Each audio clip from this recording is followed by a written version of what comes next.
Ayuhal akhwan, Rasul sallallahu alaihi wasallam bersabda dari Anas bin Malik, tasahharu. Tasahharu, makanlah sahur. Fa inna fis sahur barakah. Ya, barakah, karena di dalam memakan sahur itu ada keberkahan. Ya. Di dalam hadis yang lain katakan alaikum bihadza suhur fa innahu ghidha mubarak. Ya, hendaklah kamu, alaikum, hendaklah kalian bihadza suhur, makan sahur, fa innahu, maka sesungguhnya ghidha, yaitu makanan yang kamu makan waktu sahur, yaitu mubarak, diberkahi oleh Allah. Ya. Jelas ayuhal ikhwan, bahwa yang pernah saya jelaskan, inti dalam kehidupan kita adalah keberkahan. Ya. Al-Imam Ghazali mengatakan bahwa keberkahan itu adalah ziyadatul khair, bertambahnya kebaikan. Ya. Kalau Imam Nawawi mengatakan bahwa keberkahan itu adalah kebaikan yang banyak dan kekal. Jelas bahwa keberkahan inilah intinya. Jikalau Allah memberkahi umur kita, maka hari-hari yang kita lakukan akan penuh ketaatan. Ya. Begitu juga jikalau Allah memberkahi harta yang kita miliki, diberkahi oleh Allah dengan niat yang baik, dengan tujuan yang baik, ya, maka semakin banyak harta yang kita dapat, semakin banyak kebaikan yang kita lakukan. Ini akan tampak. Jikalau sesuatu yang diberkahi, maka sesuatu itu akan menjadi dorongan yang kuat bagi orang itu untuk melakukan ketaatan kepada Allah. Jelas, saat kita memakan makanan dan makan itu diberkahi oleh Allah, maka makanan tersebut menjadi kekuatan bagi kita untuk taat kepada Allah. Mudah sekali untuk taat kepada Allah. Jelas, ya. Begitu juga harta yang Allah berikan. Oleh karena itu cari keberkahan sesuatu itu, ya. Bukan banyaknya. Oleh karena itu dikatakan ardun mubarak, tanah yang diberkahi. Di mana tanah yang diberkahi? Ya, ya, tanah yang diberkahi seperti Mekah atau Madinah. Tanah yang diberkahi tersebut bukan tanahnya rindang kayak di puncak atau kayak di mana, gersang tanahnya, bahwa di situ ada ketaatan yang tidak bisa tertandingi. Ya. Bahwa keberkahan itu akan membawa kebesaran, akan membawa banyaknya ketaatan, besarnya ketaatan kepada Allah. Oleh karena itu kalau ilmu kita diberkahi, maka ilmu itu menjadi kekuatan kita untuk mujahadah taat kepada Allah. Jelas.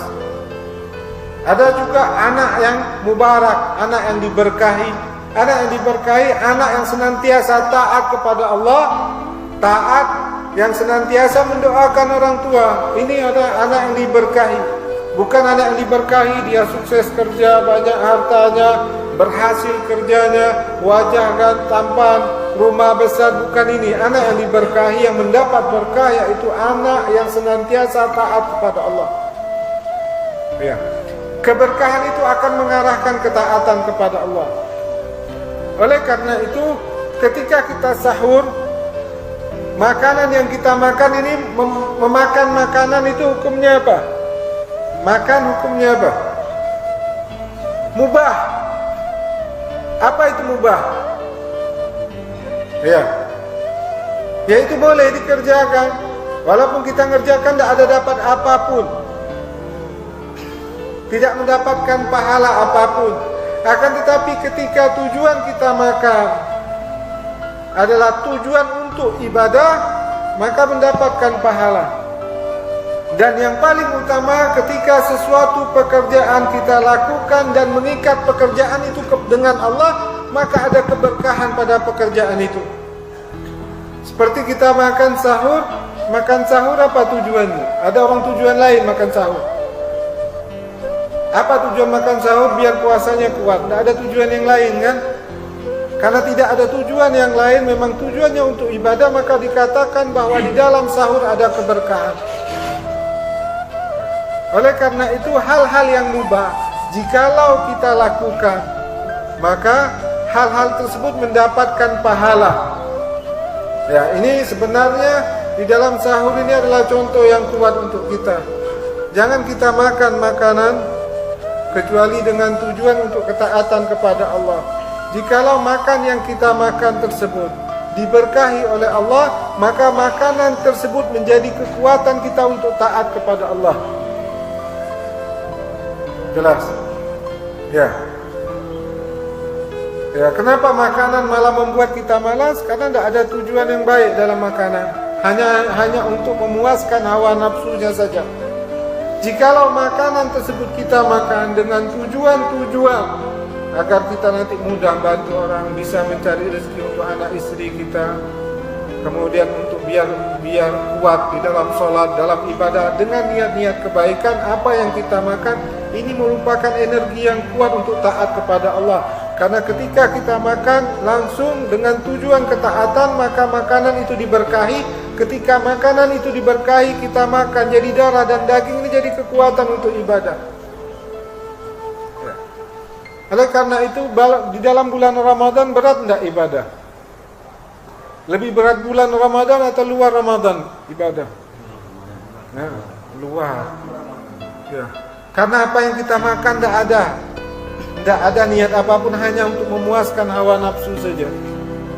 Tapi dalam Ramadan, bahwa makanan yang kita makan itu sudah dijelaskan di dalam hadis Nabi menganjurkan, makanlah kalian. Walaupun makan sahurlah kalian, kalau tidak bisa walaupun seteguk air. Kenapa? Karena di dalam makanan yang kalian makan untuk sahur dengan tujuan agar puasa kalian kuat, ibadah kalian kuat, bahwa itu diberkahi. Ketika makanan itu diberkahi, maka kekuatan menjadi kekuatan kita untuk ibadah. Oleh karena itu Sayyidina Abu Bakar ketika dia memakan dan dia lupa bertanya apakah makanan ini halal atau haram, ya, lupa makan, akhirnya dia memasukkan tangannya ke mulutnya dan dia mengatakan, kalaupun harus keluar makanan ini, dengan keluarnya nyawaku akan aku lakukan. Karena apa? Ketika seseorang memakan makanan dan makanan itu menjadi darah dagingnya, jika makanan tersebut haram, maka neraka lah yang lebih berhak untuk mengambilnya, maka akan condong kepada hal-hal yang akan membawa dia ke neraka. Jelas? Ya. Itu hal yang haram. Dan untuk makanan yang tidak ada niat yang bagus sama sekali, tidak ada niat tujuan dalam ketaatan kepada Allah, hanya memuaskan hawa nafsunya, ini akan melemahkan dia untuk taat kepada Allah. Yang seharusnya semakin makan dia semakin kuat, malah semakin makan semakin lemah.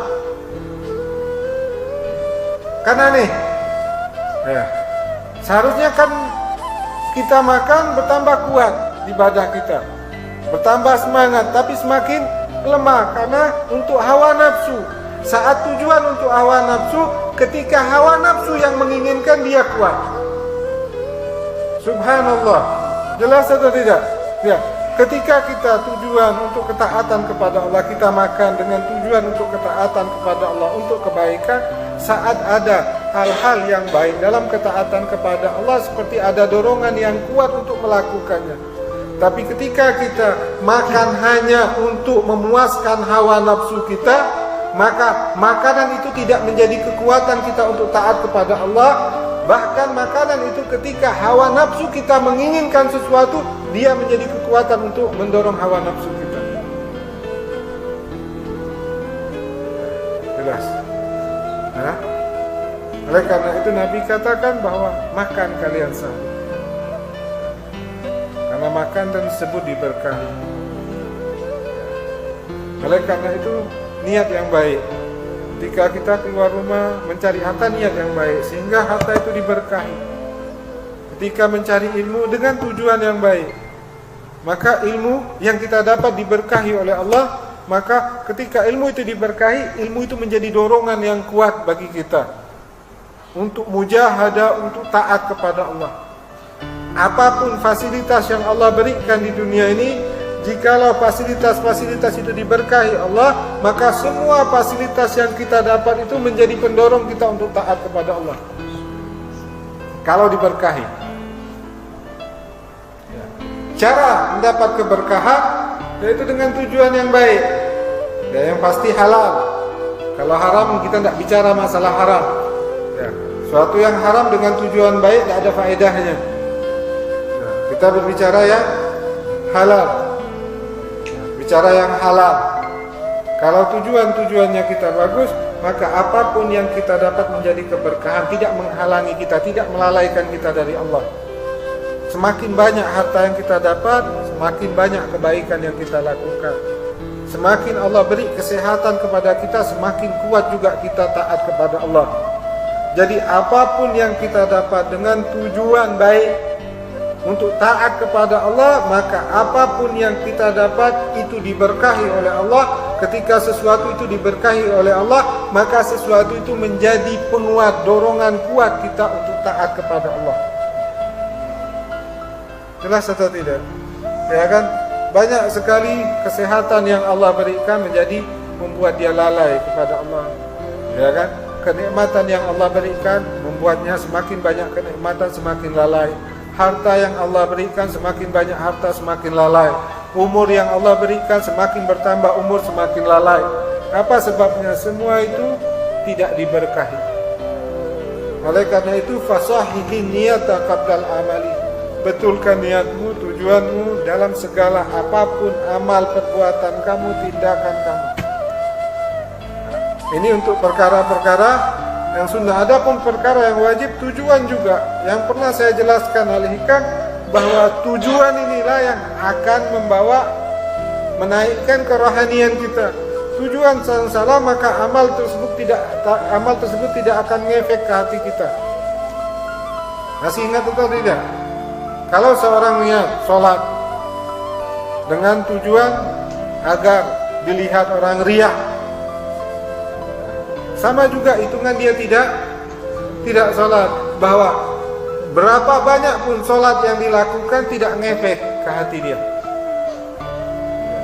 Kalau kita merasa sholat kita banyak, amal ibadah kita banyak, tapi kenapa rasa takut kepada Allah tidak juga bertambah, keimanan tidak juga bertambah, ya, tidak ada semuanya. Maka yang harus kembali kita lihat apa tujuan kita dalam ibadah tersebut. Yang seharusnya ibadah itu akan menambah kerohanian kita. Semakin banyak ibadah, semakin meningkat kerohanian kita. Biasanya ada pada tujuan. Begitu juga dengan hal-hal yang mubah. Makan, minum, apa tujuannya? Nah, kalau tujuan yang baik, maka diberkahi. Sebenarnya apa yang ada pada Ramadan, inilah sebenarnya hakikat kehidupan kita yang harus kita jalani setelah bulan Ramadan. Agar kerohanian kita meningkat.